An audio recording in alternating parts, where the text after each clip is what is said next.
이거를 설명해 줘도 되나? 저는 하고 를 제일 중요하게 생각을 하고 부적처럼 쓰는 거거든요. 이런 거 풀면 너무 꿀통인데. 안녕하세요. 저희가 또 소문의 흑우냠냠님을 또 뵈러 왔습니다. 안녕하세요. 후구냠냠입니다. 그동안 잘 지내셨어요?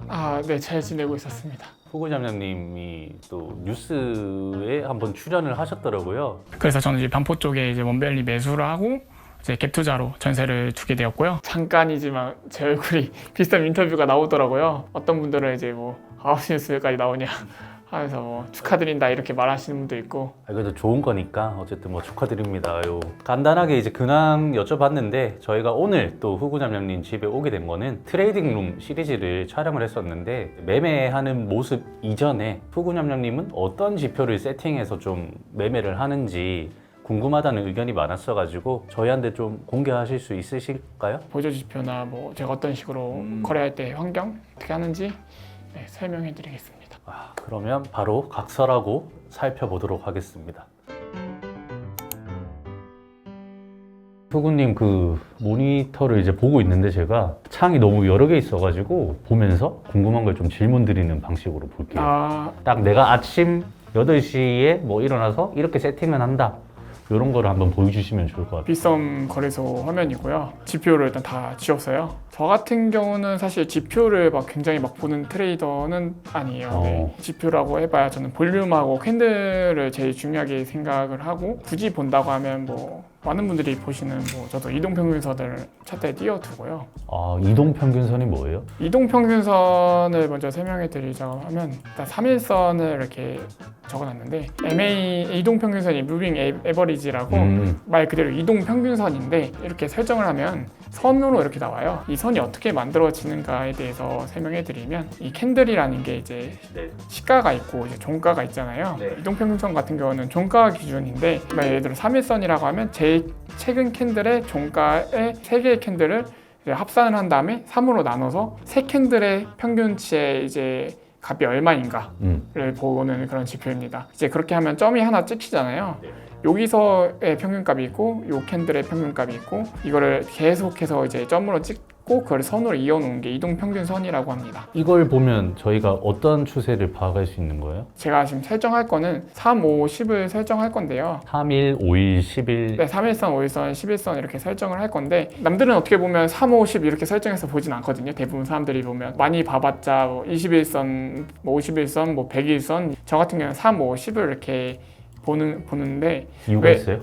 딱히 이유가 있다기보다 원래 제가 처음에 매매했을 때 지금은 좀 추세선 기반으로 매매를 많이 하는데 옛날엔 저도 이평선을 많이 봤었거든요. 2020년 제가 시드가 뭐 몇천만 원 1, 2억 할 때 이평선 매매를 많이 했었는데 그 당시에도 그렇고 지금도 그렇고 제가 짧은 매매를 많이 하잖아요. 짧은 매매를 많이 하다 보니까 저 같은 경우는 이제 캔들을 볼 때 뭐 1분봉, 3분봉 5분봉을 굉장히 많이 봐요. 뭐 저도 뭐 1시간 봉, 뭐 4시간 봉.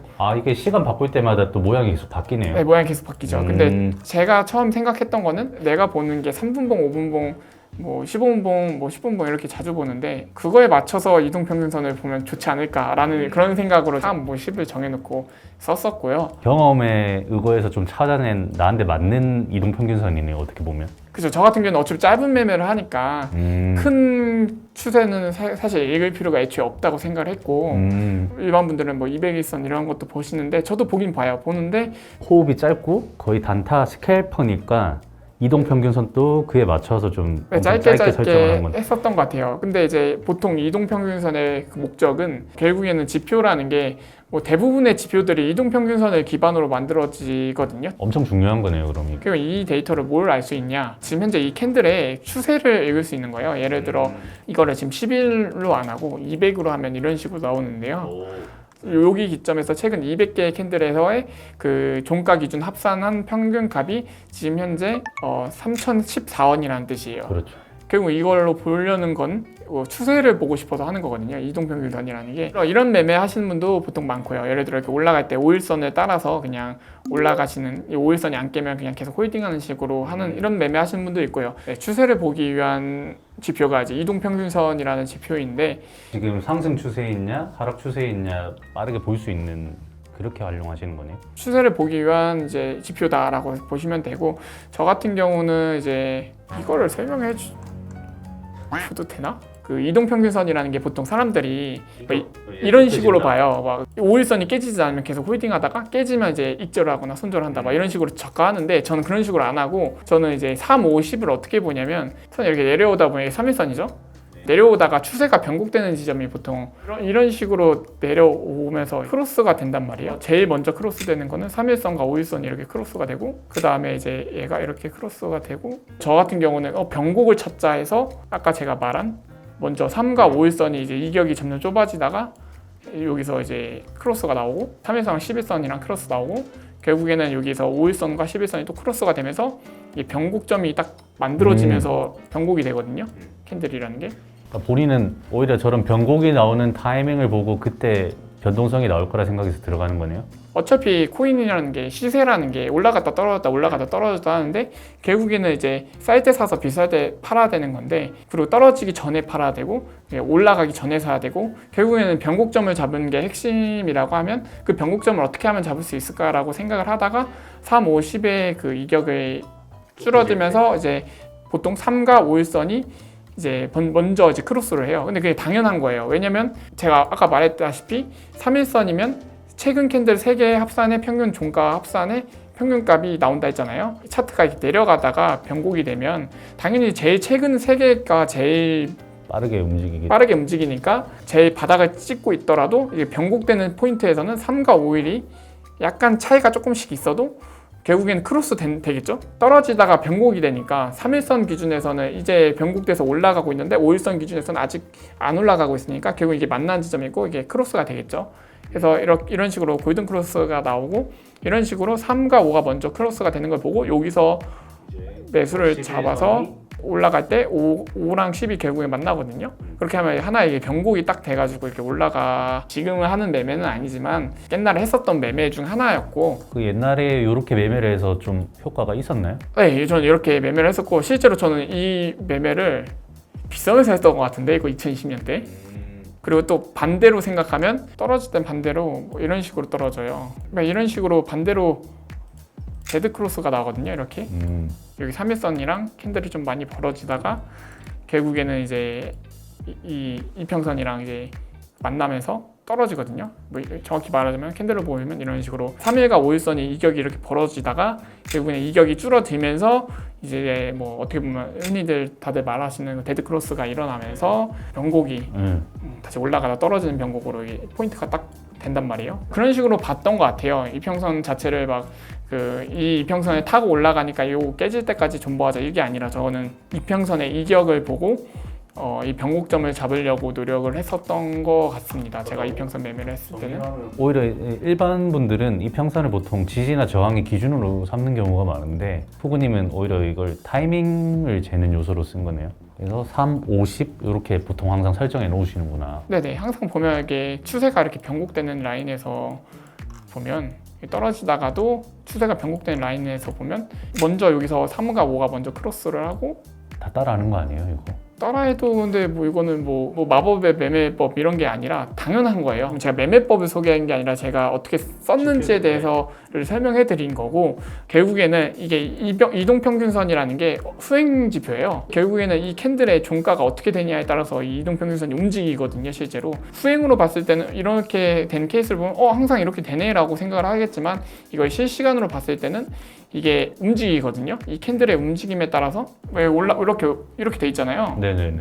이렇게 되다가 이 캔들이 지금 변곡돼서 올라갔으니까 이렇게 딱 크로스가 된 거고, 안 되면 기가 막히게 딱 이렇게 내려와요.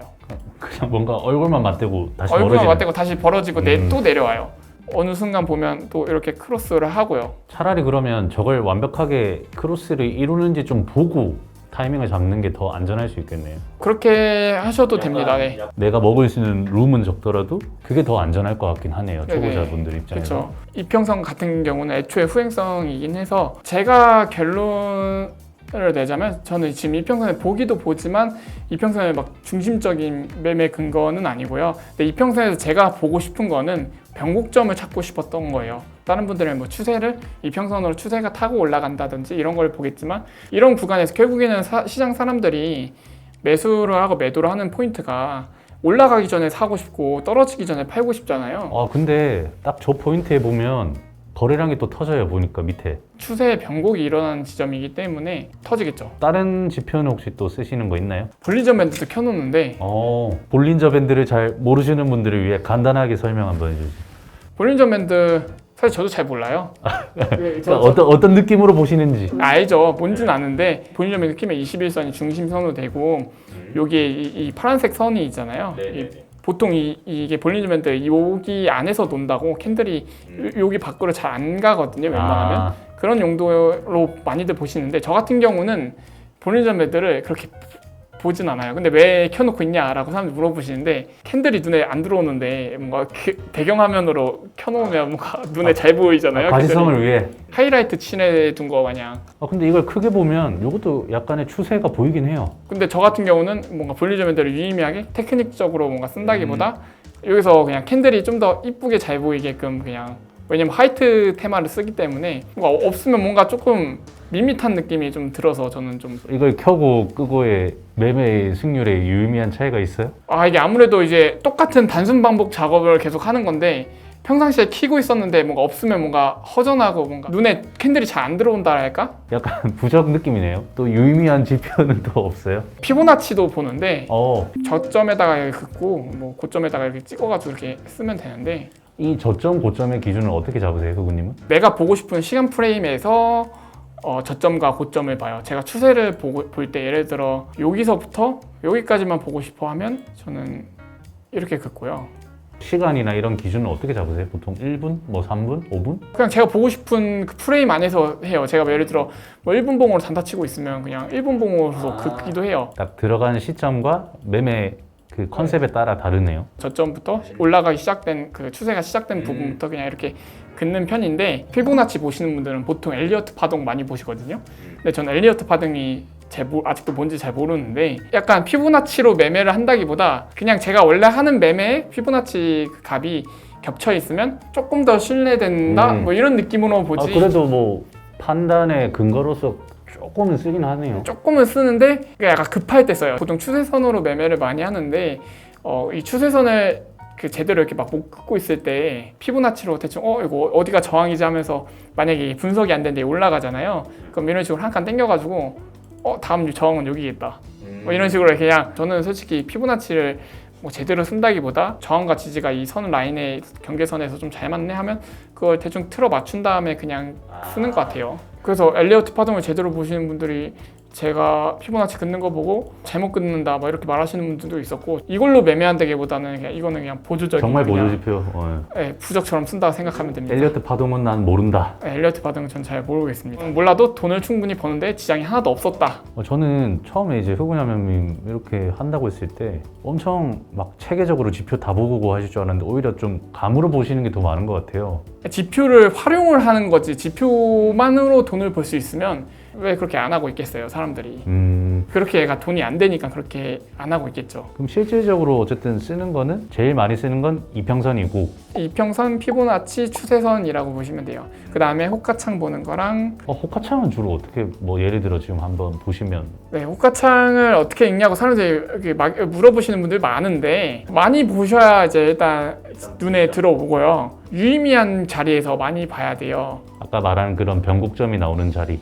네, 변곡점이 나오는 자리나 아니면 저항 부분, 호가창에 봇들이 호가를 깔아둔 경우도 있고 호가창 읽는 게 유의미하지 않을 수가 있는데 최대한 이제 사람이 깔아둔 호가를 많이 보시면서 유의미한 걸 봐야 돼요. 결국에는 시장에 참여하는 이 차트를 그리는 특정한 주체든 그 단타를 치는 사람이든 결국에는 매수 매도를 하기 위해서는 호가창에 나타나서 매수 매도를 할 수밖에 없는 거고 지지 라인에서 받고 싶은 사람들이 분명 있다고 하면 그 라인에서 누군가 사는 모습이 분명 보일 테고 그러니까 그 사는 모습을 캐치하는 게 중요한 거예요. 호가창을 읽는 거에서는. 또 저항 구간에서는 뭐 예를 들어 그 매도가 리필되는 모습이 분명히 있을 거예요.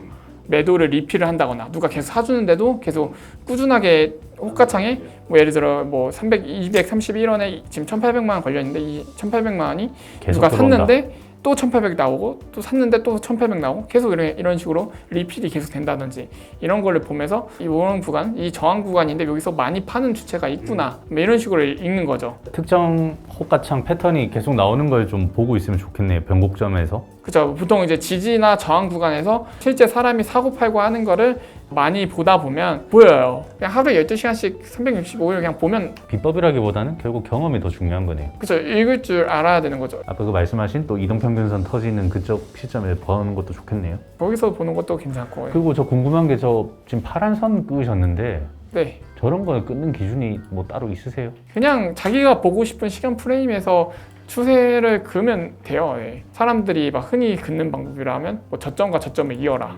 아니면 뭐 고점과 고점을 막 이어라. 뭐 이런 식으로 많이 하잖아요. 이렇게 긋는 것도 어떻게 보면 틀린 말은 아닌데 뭐 정답은 없는 거잖아요. 그죠? 정답은 없고 저는 이제 추세선을 제가 추세를 잘 읽으니까 이제 돈을 버는 거고 저항 구간을 제가 잘 체크하고 지지 구간을 잘 체크해서 지지에서 사서 그냥 저항에서 갖다 파는. 이것도 선 많이 긋다 보면 어떻게 보여요? 그었을 때는 어떻게 잘 맞고 어떻게 그었을 때는 뭔가 잘 안 맞고 요 차트에서 어느 축이 그 핵심 축인지 추세의 중요한 축이 어느 축인지에 대해서 본인이 잘 알고 있어야 돼요. 추세선이라는 게 사실 저점과 저점을 이뤄라는 것도 일분봉에서 이렇게 그어도 맞는 추세고 이렇게 그어도 맞는 거고 근데 이제 일분봉에서 그으면 이게 시간 프레임이 워낙 작다 보니까 이 추세선의 신뢰성이 뭔가 줄어들기 때문에 쉽게 깨지고 쉽게 돌파되고 하는 것 뿐이고 이 차트의 큰 프레임에서 중요한 추세가 어떤 추세인지를 잘 읽는 방법이 중요한 것 같습니다. 빗썸에서 주로 쓰시는 건 이제 좀 다 본 것 같은데 다른 데에서 쓰시는 건 좀 있으세요? 매매할 때? 빗썸 창에 있고 이게 김프 차트가 있고 해외 거래소가 이렇게 띄워져 있는데요. 보통 초보자분들은 이것도 확인을 안 하시고 그냥 거래를 막 하시는 분들이 있는데 그 거래소 간 프리미엄이 얼마나 붙어 있는지를 확인하고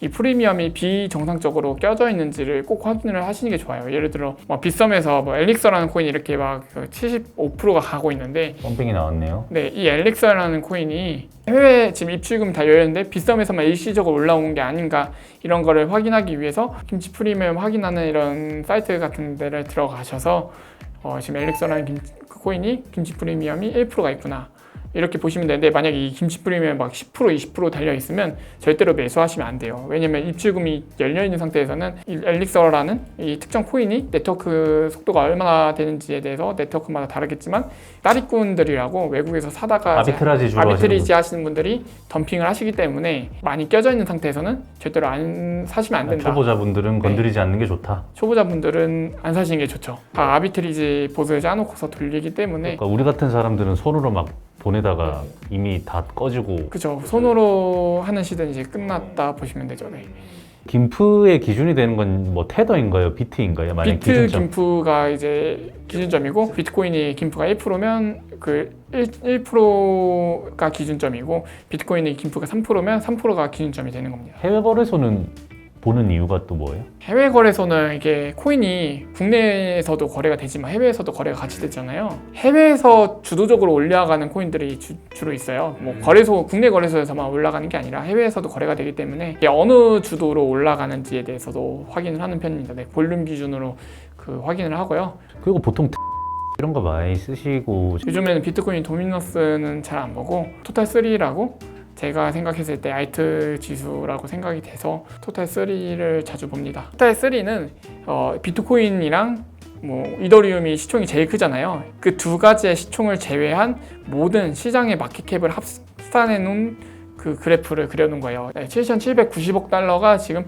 비트코인과 이더리움을 제외한 시총이에요. 비트코인과 이더리움은 너무 덩치가 크기 때문에 그거를 제외하고 나서 보면 이제 알트코인들이 결국에는 너무 덩치가 큰 메이저 두 가지를 빼고 나면 실질적으로 알트코인들이 시총이 움직이는 추세를 볼 수 있는 거죠. 생각보다 많이 유의미하기 때문에 요거를 엄청 자주 쓰시는 것 같더라고요. 네, 저는 요거를 예를 들어 장이 안 좋을 때 핫다를 친다 하죠. 반등 잡으려고 이제 저점 잡기를 하는데 그 저점 잡기에서 저 같은 경우는 이 토탈3라는 그 지수를 보고 저점을 잡는 것 같아요. 근데 이게 결국엔 이것도 차트로 나오고 이 차트가 유의미하거든요. 항상 차트라는 게.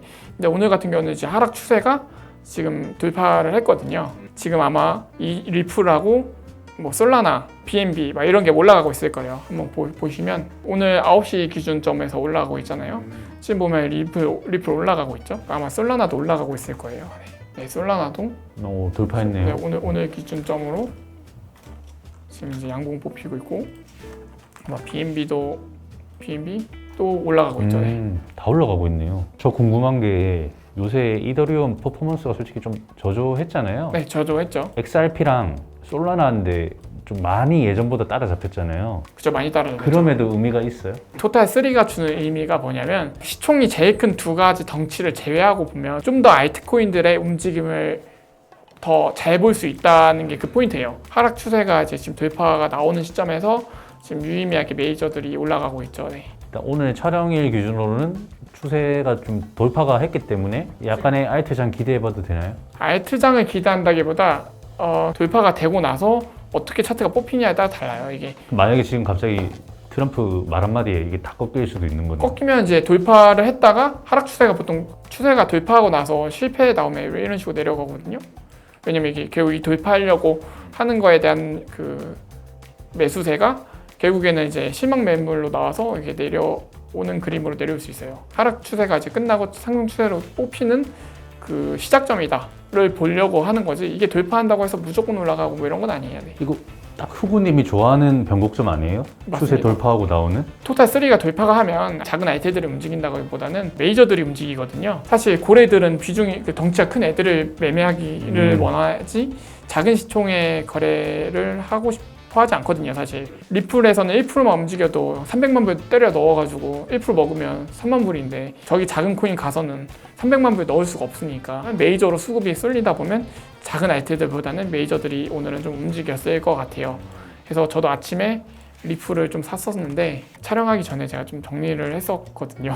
여기 샀던 거를 제가 요 언저에서 본전 되기 전에 정리를 했는데 촬영하고 나니까 돌파해가지고 잘 올라갔네요. 한 6억 정도 샀었는데 엄청 뭐 많이 펴놓으시네요? 이런 거 풀면 너무 꿀통인데 사토시 차트를 전 또 보긴 해요. 네. 아, 사토시 차트 보시는구나. 네, 전 사토시 차트도 유의미하게 보고 있어서 사토시 차트를 보는 이유는 또 뭐예요? 비트코인 올라가면 알트코인도 따라 올라가고 비트코인 떨어지면 알트코인 다시 떨어지잖아요. 더 많이 떨어지죠. 페어를 솔 이렇게 BTC 이렇게 하면 원래는 솔 USDT 이런 식으로 그렇죠. 테더로 그 솔라나를 거래한다. 뭐 KRW를 원화로 솔라나를 거래한다. 뭐 이런 식인데 솔라나 BTC 이렇게 하면 결국에는 이제 BTC 페어란 말이에요. BTC에서 그렇죠, 솔라나 그렇죠. 살 수 있는 페어인데 결국에는 이 솔라나의 사토시 차트가 올라간다는 거는 비트코인보다 더 많이 올라간다는 소리고 만약에 이 솔라나 차트가 내려간다는 거는 비트코인보다 더 많이 떨어지고 있다는 거거든요. 비트 대비 퍼포먼스를 네, 나타내는 비트 대비 퍼포먼스를 차트로 뽑을 수 있는 건데 비트코인이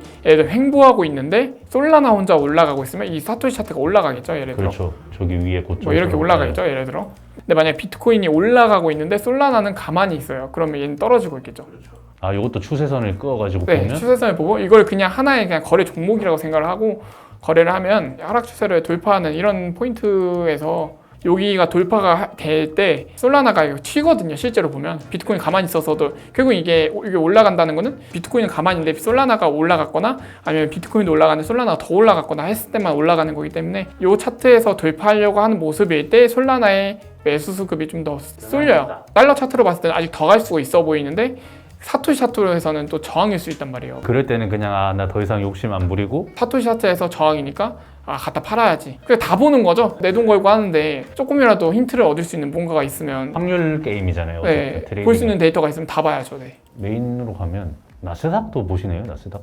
보긴 보죠. 근데 제가 나스닥은 따로 하지 않지만 나스닥도 하나의 저는 그냥 재밌는 그래프라 생각을 해서 2022년 10월 저점 찍고 나서 11,000 이런 데 찍고 나서 상승하는 상승 추세를 딱 그어놓고 이 상승 추세가 깨지고 나서부터는 사실 나스닥을 매수하면 안 됐죠. 네, 뭐 적립 투자하시는 분들은 그냥 하시는 거지만 트레이딩 관점에서는 여기가 깨지고 나서부터는 약간 비트코인 가격이랑도 상관이 있던가요? 나스닥 종목에 있는 마스 종목이 비트코인을 많이 사기 때문에 나스닥이 내려가면 또 이제 위험 자산인 코인도 좀 떨어지는 경향이 조금 있죠. 네. 약간 커플링을 커플링 하면서- 되는 경향이 조금 있습니다.